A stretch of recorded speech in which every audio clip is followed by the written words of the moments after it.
हाय viewers, मैं मुन्नाकर बोल रहा था, जीएसटी प्रैक्टिशनर। आज के वीडियो में हम लोग इंपोर्ट एंड एक्सपोर्ट के बारे में जानेंगे। अंडर सेक्शन 2 सबसेक्शन 5 के हिसाब से इंपोर्ट ऑफ गुड्स और एक्सपोर्ट ऑफ गुड्स के बारे में बताया गया है, और अंडर सेक्शन 2 सबसेक्शन 6 में import and export of service के बारे में डिटेलिंग किया गया है। इंपोर्ट ऑफ गुड्स बोलने से दूसरे देश से अपना देश को कुछ भी मटेरियल हम लोग परचेज करते हैं, नहीं तो लाते हैं, उसको इंपोर्ट ऑफ गुड्स बोलते हैं। अगर कुछ भी मटेरियल हम लोग अपना देश से दूसरे देश को हम लोग भेजते हैं तो उसको एक्सपोर्ट करते हैं। अगर सर्विस उस हिसाब से दूसरे देश से हम लोग अगर कुछ भी सर्विस हम लोग अवेल करते हैं तो उसको इंपोर्ट सर्विस बोलते हैं। अगर मान लीजिए कुछ भी सर्विस हम लोग प्रोवाइड करते हैं दूसरे देश को तो उसको हम लोग एक्सपोर्ट ऑफ सर्विस करके बोलते हैं। और एक्सपोर्ट रहता है, चाहे वो गुड्स हो नहीं तो सर्विस हो, आज पर जीएसटी एक्ट 2017 के हिसाब से वो जीरो रेटेड सेल्स नहीं तो सर्विस में जाता है। जीरो रेटेड बोलने से आप इंपोर्ट करिए, एक्सपोर्ट करिए, कुछ भी करिए, आपको टैक्स नहीं लगेगा। सपोज एक्सपोर्ट करने के लिए आप कुछ भी प्रोडक्ट कहाँ से लेना पड़ेगा, विद इन द कंट्री में लेना पड़ेगा। वो जितने भी पेमेंट करके आप लेके अगर हम लोग एक्सपोर्ट करते हैं तो उसको क्या हम लोग को रिफंड मिलेगा। जितने भी एक्सपोर्ट करते हैं ना एक्सपोर्टर, उनका जो भी परचेज है तो उस सब परचेज के ऊपर जितना टैक्स लगा होगा वो सब रिफंडेबल। दो टाइप का एंट्री रहता है, कंटेनर फ्राइट स्टेशन रहता है, इनलैंड कंटेनर डिपो रहता है। एक्सपोर्टर और इंपोर्टर का वेयर हाउस से सीएफएस तक का नहीं तो आईसीडी तक अगर मटेरियल लेना और भेजना है तो उसको क्या करते हैं हम लोग को जीएसटी लगता है, वे बिल लगता है। अगर मान लीजिए वे बिल 50,000 से नीचे का वैल्यू है तो वे बिल का जरूरत नहीं है। अगर 50,000 से ऊपर है, अगर डिपो नहीं तो वेयर हाउस से आईसीडी नहीं तो सीएफएस को अगर भेजते हैं और लेते हैं तो उस दौरान जो ट्रांजैक्शन के लिए ना जीरो रेटेड टैक्स है, लेकिन वैल्यू अगर 50,000 से ऊपर है तब क्या करेंगे हम लोग, जीरो रेटेड टैक्स में हम लोग वे बिल देना पड़ेगा। कहां तक, सीएफएस आईसीडी से अपना वेयर हाउस और गोदाम तक, डिपो तक, ठीक है। उसके बाद जितने में वो सब एग्जेंशन है। कैसे, सपोज सीएफएस हो गया, आईसीडी से आपको अगर कस्टम ड्यूटी तक जाते हैं ना, वो सब उन लोगों का इंटरनल ट्रांजैक्शन रहता है। क्लियरेंस में हो गया, नहीं तो आपका माने शिपिंग में हो गया। सपोज आईसीडी क्या करता है और सीएफएस क्या करता है, अपना अपना कार्गो नहीं तो एयरलाइन हो गया, कुछ भी हो गया, थ्रू होके लेके जाता है। तो वो लोग का जो ट्रांजैक्शन हैंडलिंग है ना, हैंडलिंग के टाइम में उन लोग को और वे बिल का जरूरत माने हम लोग का और इशू करने का जरूरत नहीं पड़ता है, अप टू देयर प्रोविजन में जाता है मटेरियल। उसमें क्या और एक रहता है, सपोज मान लीजिए आपका मटेरियल जा रहा है नहीं तो आ रहा है, जब तक लैंडेड नहीं होता है ना रेस्पेक्टेड प्लेस में। सपोज आप यूएसए को कुछ मटेरियल भेज रहे हैं, यूएसए में लैंडेड नहीं हुआ, इंडिया और यूएसए के बीच में अगर कोई अगर आपका मटेरियल को सर्च करता है तो उस टाइम में क्या क्या डॉक्यूमेंट जरूरत होते हैं, 6 डॉक्यूमेंट रहना चाहिए आपके पास।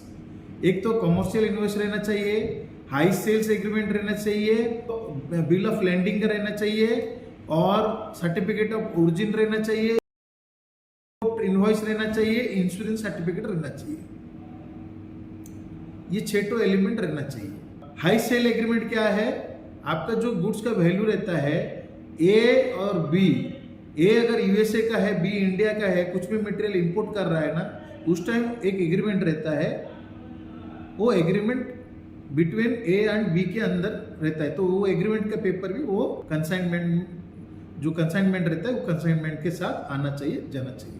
तो फिर से बोल रहा हूँ, वो जो कंटेनर और नहीं तो कंसाइनमेंट कुछ भी अगर आपका मटेरियल थ्रू होके जा रहा है, इन ट्रांजिट जो बोलते हैं ना, ट्रांजिट में 6 टाइप का डॉक्यूमेंट चाहिए। और आईजीएसटी एक्ट 2017 के हिसाब से कुछ भी अगर हम लोग सर्विस बाहर देश से, अदर देन कंट्री से अगर हम लोग अवेल करते हैं तो उसको इंपोर्ट ऑफ सर्विस बोल के बोलते हैं। Under GST import and export में एक अंडरटेकिंग लिख के देना पड़ता है, to not to pay tax, इसको क्या बोलते हैं, LUT, letter of undertaking. Under section 2 subsection 14 location of recipient of service के हिसाब से हम लोग को डिफाइन मिलता है। Importance of place of supply under section 19 of IGST act, 17 of CGST act में प्रावधान है कि क्या सपोज आपका जो प्लेस ऑफ सप्लाई अगर सपोज आउट ऑफ इंडिया है तो आपको टैक्स नहीं भरना पड़ेगा।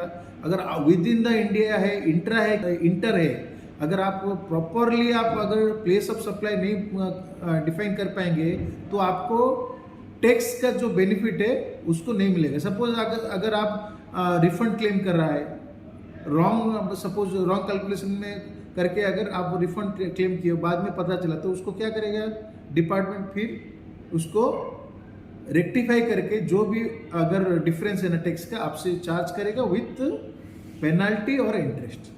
तो इसीलिए प्लेस ऑफ सप्लाई मैंने जब भी आप डिक्लेरेशन कर रहे हैं प्रॉपर करना पड़ेगा एग्जैक्टली, नहीं तो बाद में आपका जब स्क्रूटनाइज होगा तब आप फंसेंगे।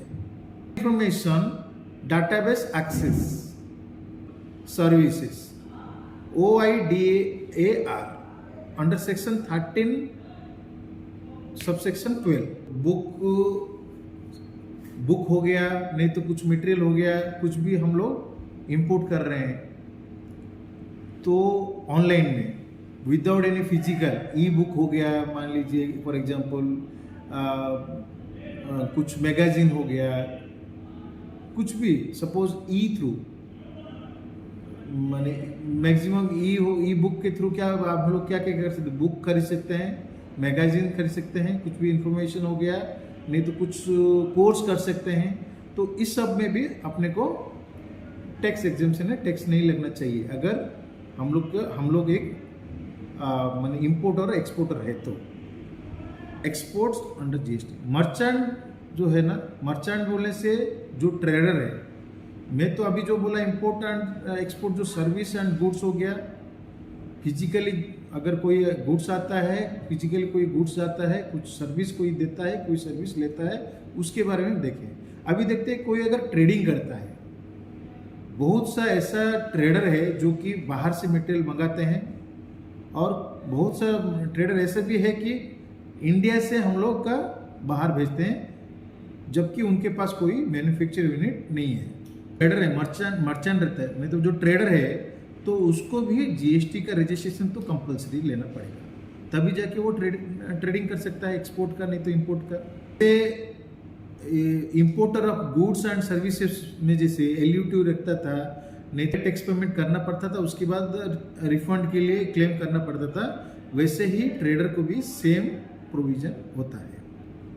अभी ट्रेडर के लिए क्यों एग्जम्पशन है बोलने से, ट्रेडर क्या करता है, कुछ भी बिजनेस ट्रेडिंग करता है, बिजनेस मैंने डील करता है और उससे क्या होता है रेवेन्यू जनरेट होता है। सपोज मान लीजिए हम लोग कुछ सेल किए और बाहर से कुछ मटेरियल मंगाए तो अपना जो करेंसी का जो होता है ना, Indian currency foreign currency exchange रहता है, वो उस बेनिफिट को देख के गवर्नमेंट ने क्या किया है, उसको same import of goods and service में जैसे एक्सपोर्ट ऑफ गुड्स सर्विस का जो फैसिलिटी है, मर्चेंट जो ट्रेडर है ना, वो ट्रेडर लोगों के लिए भी सेम है।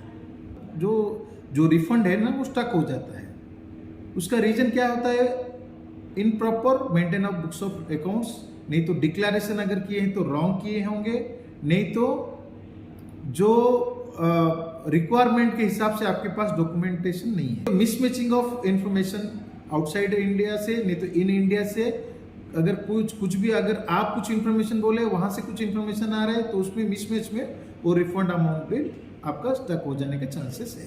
तो उस केस में क्या करना पड़ेगा, अपने को डिक्लेरेशन देना पड़ेगा, फाइल मैंने अपील में जाना पड़ेगा, नहीं तो एक रिक्वेस्ट एप्लीकेशन डालना पड़ेगा। तो 60 डेज के अंदर आप लोग का क्लियरेंस में नहीं मिला, आपको रिफंड नहीं मिला, तो आपको क्या करेगा, वो जो भी डिले हुआ होगा 6% पर आनम के हिसाब से इंटरेस्ट जोड़ के वो डिपार्टमेंट आपको देगा, अगर आपका जेन्युइन है तो। अगर मान लीजिए रिफंड अगर 60 डेज से मोर हो गया, नहीं तो आप अपील में गए और अपील में आप जेन्युइन डिसाइडेड हो गए, नहीं तो ट्रिब्यूनल में गए, उसमें भी आपको अगर क्लियरेंस मिल गया तो उसमें क्या करेगा वो, इंस्टेड ऑफ 6% आपको 9% पर आनम के हिसाब से जितने भी डिलेइंग हुआ ना उसका इंटरेस्ट आपको डिपार्टमेंट देगा। तो आशा करता हूँ ये जो इंपोर्ट एंड एक्सपोर्ट का जो जितने भी प्रावधान है जीएसटी के अंडर में आप लोगों को समझ में आया होगा। कुछ भी डाउट है प्लीज़ कमेंट बॉक्स में दीजिए, मैं ज़रूर से आपको रिप्लाई दूंगा। जय हिंद।